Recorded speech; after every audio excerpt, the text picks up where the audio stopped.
¿Qué tal? ¿Cómo les va? Bienvenidos a la información. Comenzamos una nueva entrega de BTV Noticias en su edición central de viernes. Al fin viernes. Llegó el viernes, el mejor día de la semana. Arrastrando el viernes. Y un viernes de recambio. Impresionante el movimiento que había en la ruta interbalnearia, tanto de venida, pero sobre todo de salida. Mucha gente que se ve que inicia esta segunda quincena de enero con vacaciones y mucha gente se está yendo para el este del país. ¿Cómo le va, Stephanie Line? ¿Cómo anda? Bien, bien, por fin viernes. Al fin viernes. Lo dijo medio... Me va apagada. ¿Cómo apagada? ¿Llega así a las 8 de la noche? Sí, llego bien, llego bien. A las bien. 8 llego más, no le prometo. Bueno, muchos temas para compartir, algunos asuntos de la órbita local, como por ejemplo estos viáticos suculentos, La digamos partida así, especial, partidas, viáticos que se aprobaron los integrantes del directorio de la Caja de Profesionales, lo que ha generado obviamente Polémico. mucha polémica. Exactamente, también se detectó un caso de sarampión aquí en Montevideo, hay mucha información para compartir con ustedes. Ahora le damos la bienvenida a Juan Pablo Tamborini para hablar del deporte. ¿Cómo está, Juanpi? ¿Cómo le va? ¿Cómo andan? ¿Todo bien? Bueno, en el deporte lo más importante tiene que ver con Peñarol porque presentó oficialmente a Diego Laxalt como nuevo jugador. De hecho, el jugador ya habló para las redes sociales. En cuanto a Nacional, lo más importante son los que salen. En ese sentido, Jayen Palacios seguramente siga su carrera en el fútbol de Brasil y en el sentido de la defensa, Nacional también está muy cerca de tener a Rogel nuevamente en sus filas. Vamos a hablar de la Serie Río de la Plata, vamos a hablar de la Liga Uruguaya. 3 partidos se destacó el gran triunfo de Unión Atlética ante Defensor Sporting y también del básquetbol internacional, donde Aguada tuvo una caída fuerte ante Minas Tenis jugando en Argentina por 20 puntos de diferencia. Así que de todo eso y mucho más en un ratito nada más en el deporte. Muchas gracias, Juanpi. Por supuesto que hay gran expectativa por lo que ocurra mañana en Asunción en la firma de este acuerdo histórico. Exactamente, esa instancia de firma del Tratado de Libre Comercio entre el Mercosur y la Unión Europea, con eso y mucho más. De Lionel Vera, ¿cómo le va? ¿Qué tal? ¿Cómo están? El saludo para ustedes y para la gente Arrastrando el viernes en también. casa. Ay, sí. Otro que está cansado. No veo la hora de que lleguen las 20. No, bien, hablando del acuerdo Unión Europea-Mercosur, parece que está todo encaminado para que mañana se firme, ¿no? Pero lo que sí, la imagen del día nos la regala Brasil en esta, si se quiere de alguna manera, una cumbre paralela que lleva adelante, o llevó, mejor dicho, adelante el presidente brasileño Luis Ignacio Lula da Silva con la líder europea Ursula von der Leyen. Bueno, estaba previsto esto, ¿no? Es una especie de desaire, así lo anuncian los colegas brasileños, al presidente paraguayo Santiago Peña en el marco de esta firma del acuerdo en el que ya había anunciado que no iba a estar participando en Asunción del Paraguay. Todas las miradas apuntan hacia allí. En un ratito establecemos contacto con Paraguay, con Asunción, para vivir lo que es la previa de este acuerdo comercial tras más de 25 años de intensas negociaciones. Parece que está todo encaminado para rubricar este acuerdo entre el bloque europeo y el Mercosur. Mañana viaja el presidente de la República, Yamandu Orsi, en horas de la mañana. Tenemos mucha información para compartir en el segmento internacional. Volvemos en un ratito nada más. Gracias, Deli. A ustedes. Compartimos los titulares más destacados a esta hora.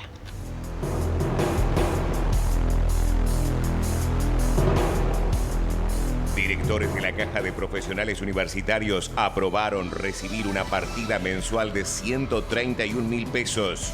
El presidente Yamandu Orsi viajará mañana a Asunción, acompañado por el canciller Mario Lubetkin y el ministro Gabriel Odone, para la firma del tratado entre la Unión Europea y el Mercosur.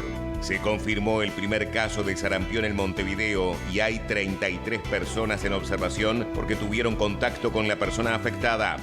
Asesinaron a un adolescente de 17 años por la espalda en Paysandú, móvil en directo.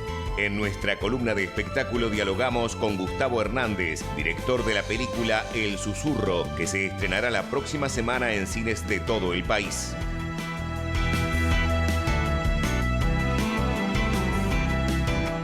Bueno, la Caja de Profesionales fue uno de los primeros temas, de las primeras bombas, digamos así, que tuvo que desarticular el Poder Ejecutivo. Ya sabemos la historia, el Frente Amplio no quiso dar los votos en el pasado periodo de gobierno para una solución que termina siendo muy parecida a la que se propone. Hubo una instancia de negociación, todo parecía estar un poco más tranquilo hasta que en estas últimas horas se conoce que los directores que debían ser honorarios se votaron partidas por algo así como 130.000 pesos. Exactamente, y ya hay repercusiones al respecto de esta situación. Recibimos a Matías Garro, que nos amplía las novedades. Mati, bienvenido. Sí, exactamente, compañeros, gracias, el gusto de saludarlos a ambos. Efectivamente, la caja de profesionales, la caja de jubilaciones y pensiones de profesionales universitarios vuelve a estar en la opinión pública por esta resolución que tomó su directorio, que ustedes repasaban, una resolución que se tomó en la jornada de ayer con una votación dividida donde finalmente se aprobó un salario mensual de unos 131.000 pesos para los integrantes de su directorio. Mucha sorpresa a nivel del sistema político, tanto en el oficialismo como en la oposición y también a nivel del gobierno. Hubo pocas, o mejor dicho, no hubo declaraciones por parte de los integrantes del directorio de la Caja. Según pudimos recopilar en base a información que estuvimos buscando a lo largo de esta jornada, Fernando Rodríguez Sanguinetti, quien tiene las posibilidades de ser el próximo presidente, está esperando que lo ratifique la Corte Electoral, bueno, fue uno de los que votó a favor de esta resolución. Robert Long en representación de los jubilados y los dos representantes designados por el Poder Ejecutivo. Hablamos de María Noel Sanguinetti y Gustavo Rodríguez, fueron quienes dieron esos votos entonces para, bueno, acompañar esa decisión. Votaron en contra Hugo Daniel Alza y la vicepresidenta saliente Virginia Romero. Alza, el presidente saliente. Esto generó mucha controversia, muchos cuestionamientos a nivel del sistema político, como les decía, principalmente desde la oposición entienden que esto viola parte de lo que es la ley de sabotaje de la Caja de Profesionales, que en uno de sus artículos establecía justamente el hecho de que sus directivos iban a ocupar un cargo honorario. Pero si les parece, antes que nada vamos a compartir con ustedes un breve informe poniendo en situación entonces todo lo ocurrido. Con el objetivo de hacer frente a la compleja situación financiera que atraviesa la Caja de Jubilaciones y Pensiones de Profesionales Universitarios, el Parlamento Nacional aprobó a mediados de 2025 una ley de salvataje. Entre otras cosas, se regulan los cargos de los directores, quienes desempeñarán sus funciones de forma honoraria. La ley número 17.738 indica que el desempeño de los integrantes del directorio será honorario. Esta disposición entrará en vigencia a partir de la toma de posesión de cargos de las nuevas autoridades electas en las próximas elecciones de la Caja, es decir, las del 10 de diciembre pasado. Pese a esto, las nuevas autoridades aprobaron en la jornada de ayer una partida mensual de 131.000 pesos para cada uno de los directores. Esta propuesta fue tratada en comisión general con el objetivo de evitar que quedara el registro en las actas, según indicó una fuente de la Caja BTV Noticias. La iniciativa fue elevada por el director y presidente electo, Fernando Rodríguez Sanguinetti, y se aprobó con 4 votos a favor y 2 en contra. Quienes se opusieron a la propuesta fueron el presidente y la vicepresidenta salientes, Hugo Daniel Alza y Virginia Romero. Los directores solicitaron la elevación de actas y antecedentes al Poder Ejecutivo para su revisión. De acuerdo a la Caja, se trata de una partida indemnizatoria, optativa y voluntaria para el director que la necesite o la solicite. La resolución fue derivada por unanimidad al Ministerio de Trabajo y Seguridad Social, quien define en última instancia. Rodríguez Sanguinetti asumirá su cargo como presidente una vez que la Corte Electoral apruebe los resultados de la elección. A partir de ese momento habrá un plazo de máximo de 15 días para realizar el cambio de autoridades. No hubo declaraciones por parte de diputados ni senadores del Frente Amplio. Nos indicaron que están recabando información e intentando entender un poco más qué fue lo que ocurrió. Sí hablaron desde la oposición, concretamente, estuvimos conversando con Pablo Abdala, diputado del Partido Nacional, quien dice que esta resolución que tomó entonces el directorio de la Caja de Profesionales es ilegal, pero además también apunta a los representantes del Ejecutivo en el directorio. Además, obviamente se está evaluando la posibilidad de convocar a algún representante del Ejecutivo aquí al Parlamento. Pero si les parece, lo vemos y lo escuchamos. Creo que es una decisión negativa, inoportuna, ilegítima, que claramente está fuera de contexto en todo sentido. Es ilegítima porque el Parlamento además desechó esa posibilidad. Creo que aquí lo que se está haciendo con esta decisión en algún sentido es desconocer lo que el Parlamento resolvió, lo que la mayoría de la Cámara de Diputados y del Senado votaron y que fue una condición que establecimos desde la oposición para realizar el acuerdo que realizamos con el Poder Ejecutivo en ocasión de votarse la ley de salvataje de la Caja Profesional. El Poder Ejecutivo inicialmente proyectó un régimen de viáticos y de compensación de gastos para los directores que ya se había declarado que serían honorarios a partir de la conformación de este nuevo directorio por una ley anterior.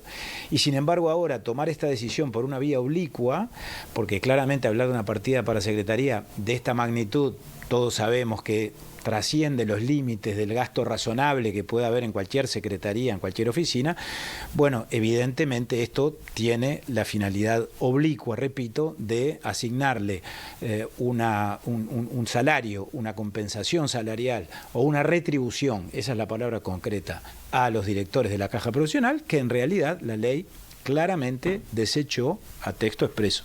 Nosotros pusimos esa condición para hacer un acuerdo, el gobierno la aceptó y por lo tanto eso es lo que genera entonces esta situación tan fuera de lugar, tan fuera de contexto, con tan falta de sustento jurídico y de sustento político que ahora el Poder Ejecutivo va a tener que resolver.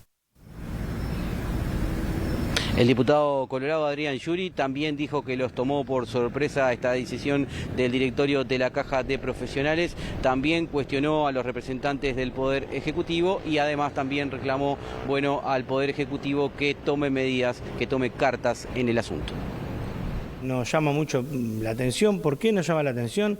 Porque es claro que en la ley 20.130, votada en el 2023, dice que los directores de este directorio que ingresa ahora tienen que ser honorarios. Eso fue una propuesta del Partido Colorado en el 2023 y el Partido Colorado reunió los consensos y se votó.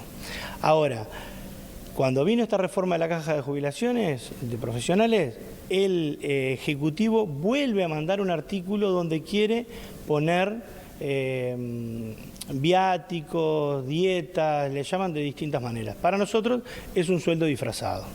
Y para nosotros es ilegal lo que están planteando. En ese momento, cuando el Ejecutivo lo manda, ahora hace poquitos meses, desde Vamos Uruguay y el Partido Colorado, otra vez vuelve a decir, esto nos parece que no está bien. En la caja bancaria son honorarios, en la caja de escribanos son honorarios, ¿por qué no lo pueden ser en la Caja de Profesionales? Entonces a nosotros nos llama la atención.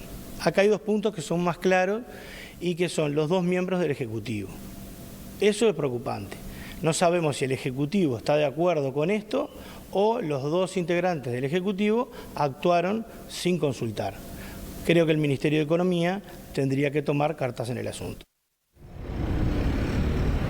Ya hay legisladores que están manifestando su idea de que el Ejecutivo, bueno, remueva a sus representantes en esta caja. Es importante, bueno, señalar el hecho de por qué esto pasará a Juan Castillo, ministro de Trabajo. Esto tiene que ver con que, bueno, esta caja se vincula con el Ejecutivo justamente a través de este ministerio. Y también, bueno, señalarles que el ministro de Economía brindó declaraciones al Observador. Allí apuntó que no estaban al tanto de esta decisión, ni él, ni el presidente de la República, ni el ministro de Trabajo, y que están viendo, bueno, entonces las posibilidades que existan para revertir esta decisión. Vamos cortando por aquí este móvil, pero en un rato nada más vamos a retomar el contacto porque hay más información vinculada al Palacio Legislativo. Muchas gracias, Mati. Retomamos el contacto en cualquier momento. Ayer, cuando estábamos cerrando nuestro informativo, se dio a conocer por parte del Ministerio de Salud Pública una situación que genera preocupación, porque es el primer caso de sarampión detectado en Montevideo. Claro, la situación es, según lo que informa el Ministerio de Salud Pública, bastante particular. Es una persona que conduce un vehículo particular, que tiene contacto con una persona que estuvo en el Uruguay, que portaba el sarampión, y que además es chofer de ómnibus. Entonces se definen y se logró determinar algunas líneas de ómnibus entre el día 9 y el 13 de enero, en la cual, si usted circuló por esas líneas de ómnibus, tiene riesgo de haber contraído el sarampión, por lo cual se reclama, o por lo menos se sugiere, que usted controle si tiene las 2 dosis de la vacuna.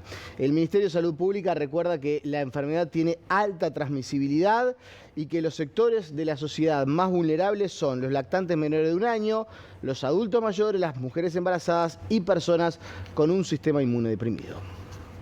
Se destaca que es un contagio de un extranjero que transitó por Uruguay, con lo cual lo catalogamos como asociado a importación. Siguiente, de una persona que tiene un tipo de trabajo que tiene mucho contacto con otras personas y estamos frente a una infección que se transmite muy fácilmente por el ambiente y por eso destacamos la información sobre toda la población. ¿Es alguien que vino de Madrid hacia Montevideo y de acá a Santiago de Chile? ¿Cómo fue? Quien traslada la infección a nuestro país, sí, y esta persona uruguaya lo trasladó y allí se contagió. ¿El remisero? Exactamente. Con lo cual la detección o el encuentro de las personas que probablemente hayan tenido contacto y a su vez sean susceptibles porque no tienen el esquema vacunal completo, se dificulta un poquito más, pero se está haciendo desde el ámbito de epidemiología. Y de hecho, de todas las personas de contactos estrechos que se han diagnosticado en este caso en particular, todas ellas tienen un esquema vacunal completo, lo cual las libera de riesgo. Hay 33 personas también catalogadas como contacto susceptibles de ser infectados. ¿Por qué? Porque no tienen el esquema vacunal. Esas personas se les realizó la vacuna correspondiente, pero además se tienen que aislar o estar en observación durante 21 días, que es el periodo en que uno puede expresar los síntomas. ¿Qué síntomas da para que la gente tenga claro? Los síntomas que da el sarampión y que nos hacen un caso sospechoso es la fiebre y la erupción cutánea, la erupción de que comienza en la cara, en el cuello y que se extiende al resto del cuerpo. No son las vesículas que da la varicela. Esos son los dos síntomas característicos y a eso podemos agregar síntomas respiratorios, la tos, el catarro, la conjuntivitis, también es bastante característico. ¿Qué pasa con las vacunas? Se recomienda, por supuesto, vacunarse. ¿Hay stock en el país? ¿Hay en todos los prestadores públicos y privados? ¿Cómo es? Sí, la vacuna está absolutamente disponible en todos los vacunatorios del país, tanto institucionales como los de la Comisión Antituberculosa. Tenemos un stock adecuado, aún con el aumento de la demanda. Estamos conformes con la vacunación, pero tenemos una ventana de oportunidad todavía.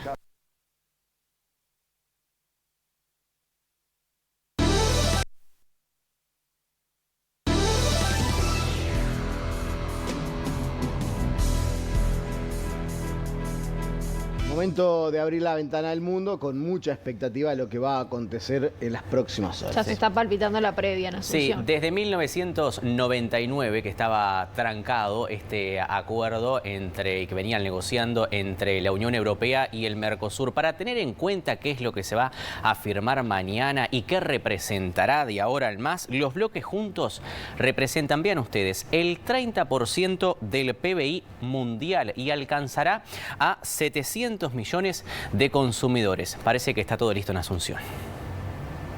El acuerdo que creará una de las mayores zonas de libre comercio del mundo con el objetivo declarado de buscar una tercera vía frente a Estados Unidos y China, pero que genera cortocircuitos con el sector agrícola europeo e industriales de Brasil y Argentina. Los dos bloques juntos representan el 30% del Producto Bruto Interior Mundial y comprenden a más de 700 millones de consumidores, aunque la inminente firma es resistida por agricultores y ganaderos europeos que se movilizan en protestas contra el pacto. La Comisión Europea negocia desde 1999 este acuerdo con los miembros fundadores del Mercosur, Argentina, Brasil, Uruguay y Paraguay, y Bruselas aprobó su texto el viernes pasado. La ceremonia de firma comenzará este sábado a las 12 locales de la capital de Paraguay, que recibió en el mes de diciembre la presidencia rotativa del bloque al que también pertenece Bolivia. Además del presidente anfitrión Santiago Peña, asistirá a la firma su par uruguayo Yamandu Orsi y se espera que también acuda el mandatario argentino Javier Milei. Lula, quien jugó un papel crucial en el avance del tratado pero no consiguió que se firmara en diciembre en Foz de Iguazú, no irá a la cita. Una fuente de la presidencia brasileña dijo a la agencia AFP que la firma fue inicialmente planificada como un evento a nivel ministerial y Paraguay mandó invitaciones a los presidentes a última hora. Lula saludó el viernes pasado un día histórico para el multilateralismo pese a un escenario internacional de creciente proteccionismo y unilateralismo.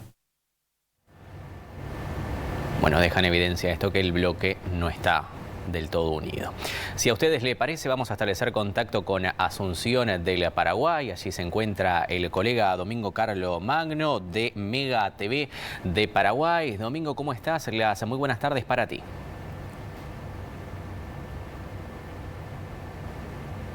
Hola Deli, un saludo a todo el público, un gusto estar compartiendo con todos ustedes el día de hoy. Lo mismo para nosotros aquí. Bueno, ¿cómo se viven estas horas previas a la firma de este acuerdo que en su momento iba a ser en Brasil, pero ahora le toca a Paraguay nada más ni nada menos que teniendo la presidencia pro tempore del bloque?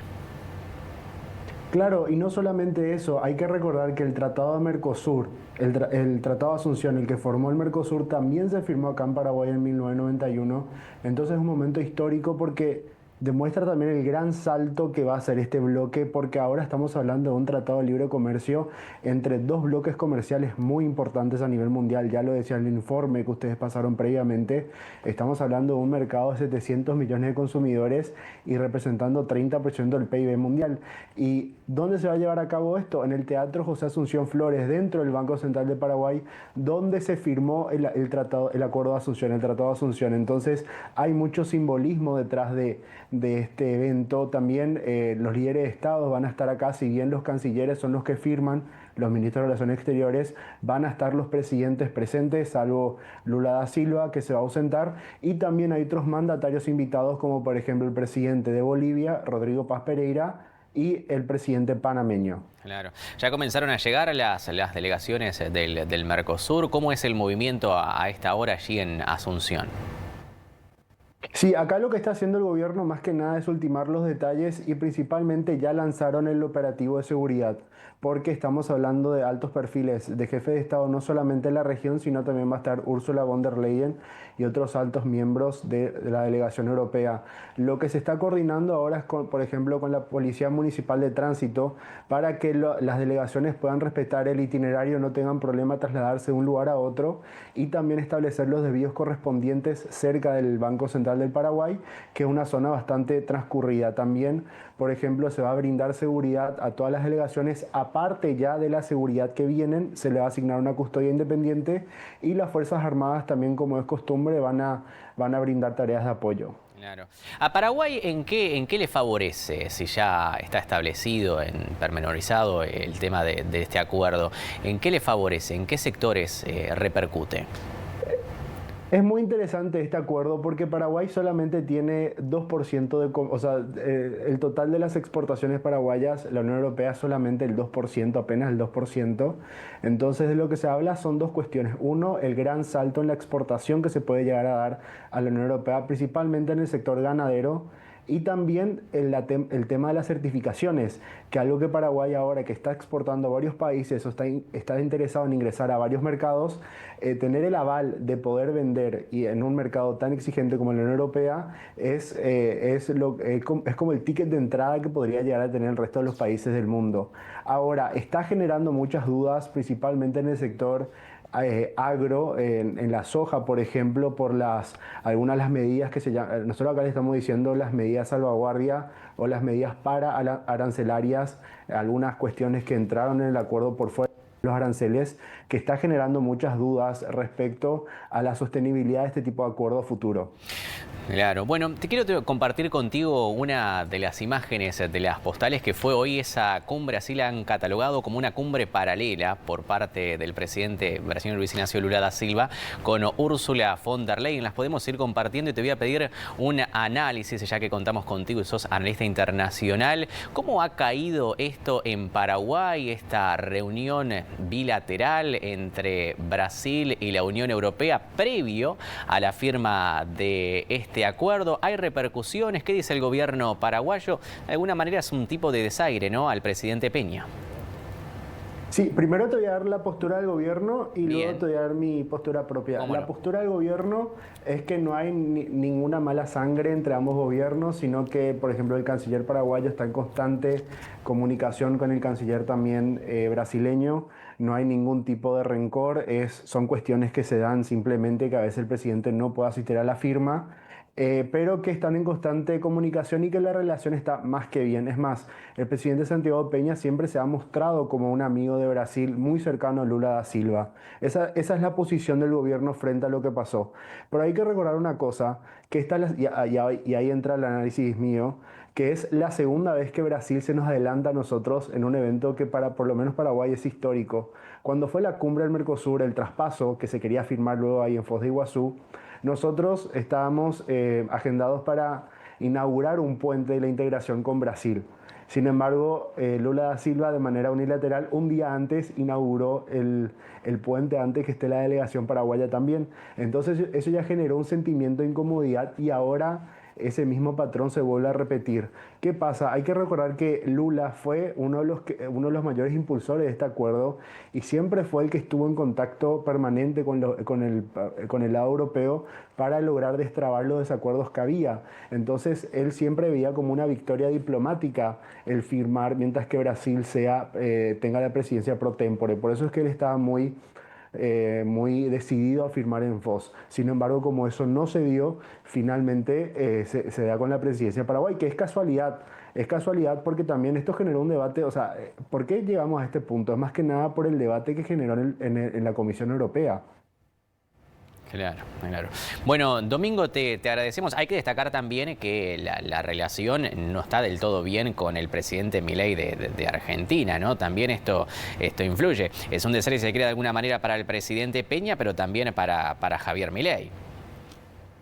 Claro, pasa que Brasil siempre en lo que ha sido la región se ha mostrado como el líder o el hegemón o la potencia regional. Claro. Sin embargo, ahora Argentina y Paraguay tienen nuevos ideales de política exterior, entonces no están mirando tanto a Brasil, están mirando más a Washington o a otros lugares del mundo. Bueno, muy bien. Bueno, Domingo, te agradecemos por este contacto con BTV Noticias. Ha sido más que amable y bueno, seguiremos en contacto. Sí, muchísimas gracias y para lo que necesiten estoy a las órdenes. Bueno, muy bien, que pases muy bien. Bueno, hasta ahí un breve panorama de lo que es Asunción a esta hora, previo a la firma de este sábado. Pero hay repercusiones aquí en nuestro país. El especialista en negocios internacionales y comercio exterior, Gonzalo Ollesini, afirmó que el acuerdo con la Unión Europea es un hito importante, pero tienen claro que es acotado para los productos que le interesa comercializar a Uruguay. Para los productos que nosotros más interesados estamos en vender, es bastante acotado, o sea que tenemos un acceso a mercados, yo diría que pequeñamente ampliado, es bastante modesta la ampliación, pero es un tratado importante para seguir avanzando, porque los tratados no se cierran en sí cuando se firman y se ratifican, sino que después se pueden ir mejorando, ¿no?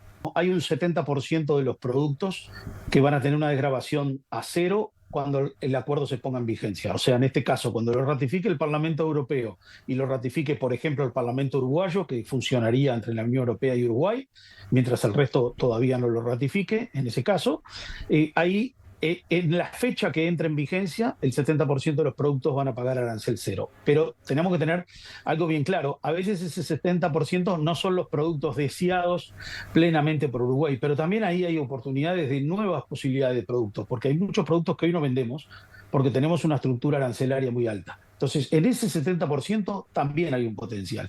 Después viene el otro prácticamente 28-29% que se va desgravando de una manera más lenta y con cuotas y con plazos de 4, 7 y 10 años mayormente, que eso sí, ya son los productos más sensibles para la Unión Europea, pero básicamente son los que nosotros queremos vender, que están mayormente asociados a todo lo que es el complejo agroindustrial.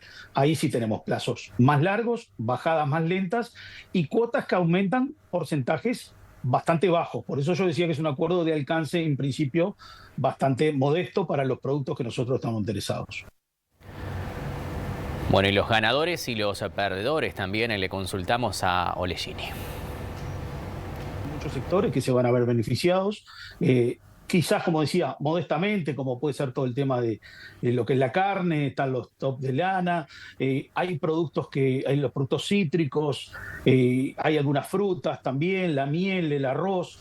Hay un sinfín de productos que van a empezar a liberalizarse y algunos con cuotas, pero cuotas mayores a las que teníamos anteriormente, o caída de aranceles dentro de las cuotas. Acá hay un mundo, para que la gente entienda, un acuerdo de esto tiene una negociación de más de 10.000 productos adentro, con lo cual es muy difícil identificar en principio, y por eso hay que hacer una investigación exhaustiva de muchos años para tener claro, y acá es donde juega el trabajo de la inteligencia comercial, que lamentablemente en el Uruguay creo que no está desarrollada y deberíamos desarrollarla para identificar la potencialidad de productos que hoy no vendemos y podemos vender y cómo aumentar los que ya vendemos, ¿tá?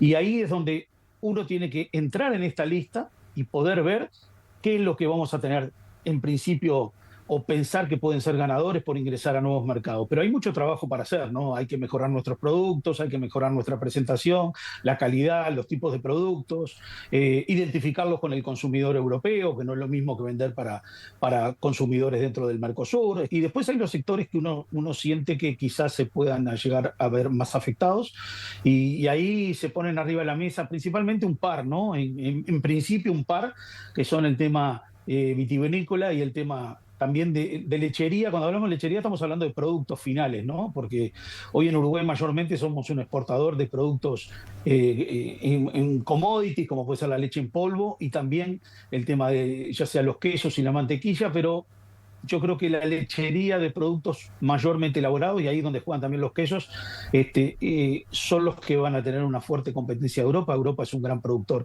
de quesos, y también de quesos de muy buena calidad, y también pensemos que no solo estamos abriendo la puerta al Uruguay, estamos abriendo la puerta a nuestros vecinos, que en el caso de Brasil también es cliente nuestro.